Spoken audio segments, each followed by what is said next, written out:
Riyad Mahrez très fort. Oh, Riyad Mahrez qui envoie les siens en finale de cette Coupe.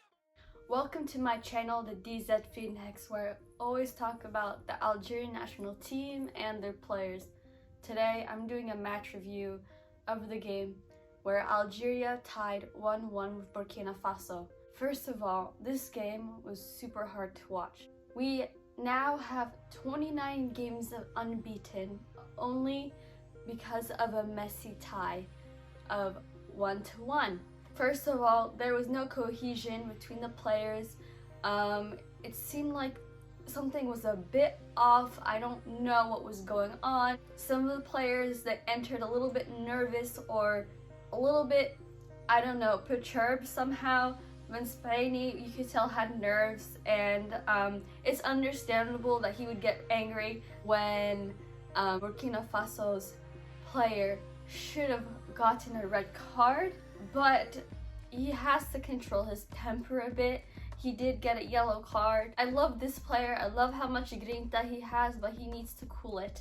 Zafan was also super nervous with the ball. He was not placing the ball properly. He was not passing it properly. Like, a factor I think that kind of influenced this team's performance was also the weather. I don't want to put it all on the weather, of course, because they have played in other countries before where it was super hot and they won.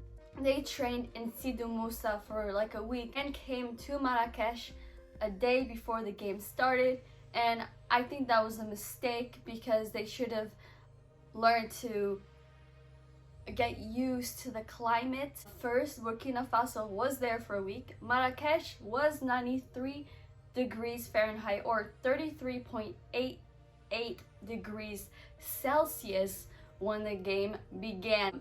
Probably was a factor, maybe even a big factor, but that's not the only thing we should look at. The referee was not that great either. We should have gotten a red card. Mahrez got kicked in the penalty box and he fell on the floor. We should have got that penalty. We should have gotten at least a card when that Burkina Faso player slapped Zerouki in the face. Thing is though, overall our team played horribly. We were lucky not to lose. When Spaini got out and put Kasif there, it just ruined things. Kasif and Zafan did not work well.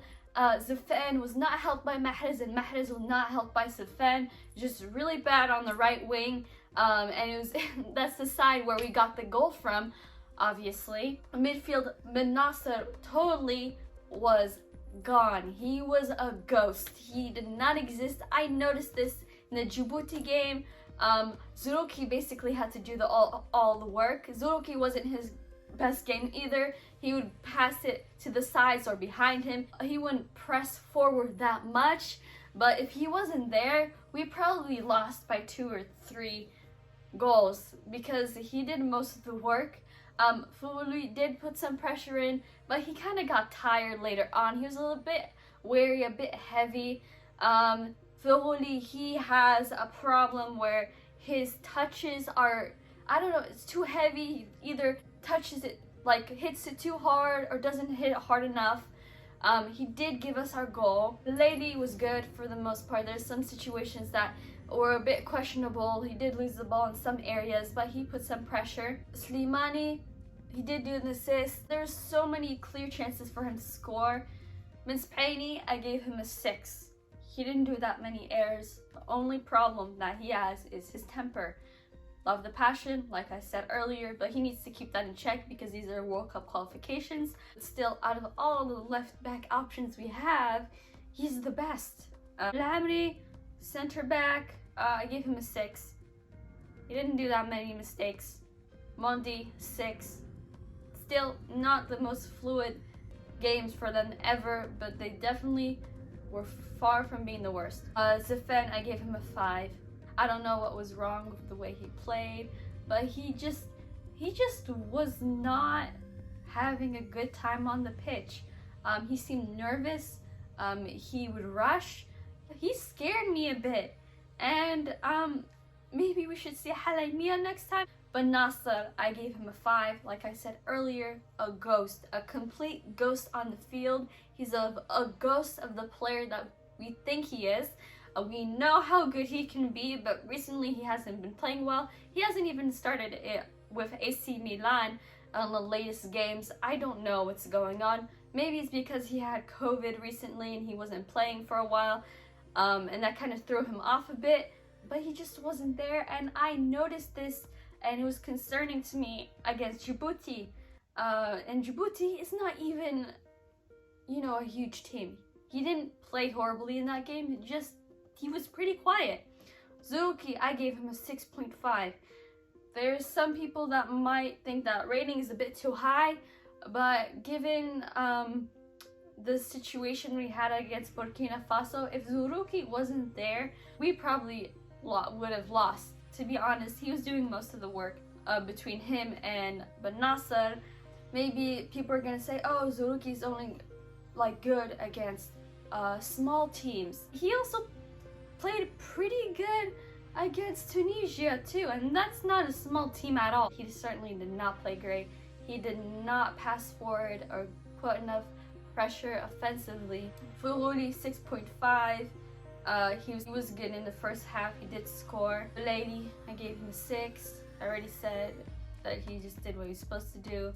For the most part, he did lose some silly balls, but he put pressure on the other side and he got tired out. Mahrez was a 5. This just really disappointed me. He was quiet against Djibouti.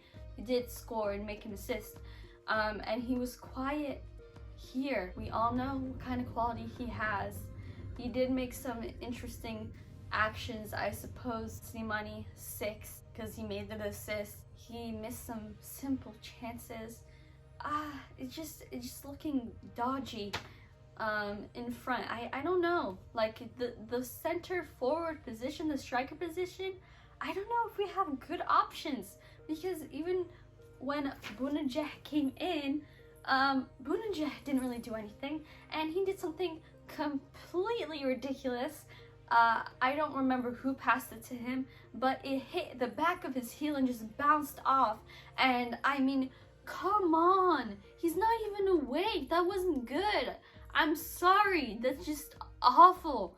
Maybe we should have seen Delors. Maybe the substitute should have been earlier with Bounedjah. Maybe the substitutes were too late. But I think he didn't play well. Like the last game against Djibouti, he didn't play well, but he put some more pressure and more physicality in the last game. He actually played a little bit better.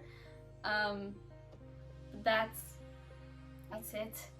But hey, I don't really have that much to say. There's just one instance where it scored. I still think we have quality players. I still think we have a quality team. Just because this team poses more difficulties doesn't mean all of a sudden that we're bad. I am sure we'll probably bounce back. This kind of reminds me of the friendly game against Mali. We did win that time. We did win, but it was very difficult for us to win, and we did not play good at all. And the reactions I got from people from other Algerians were pretty similar, comparing the Mali game and Burkina Faso game. But Mali knows best, and I'm sure he'll figure this out. And the next international break is in October, and we'll be facing Niger home and away. That's it for this review.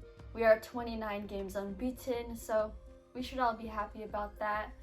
And that's all I want to say. See you next time.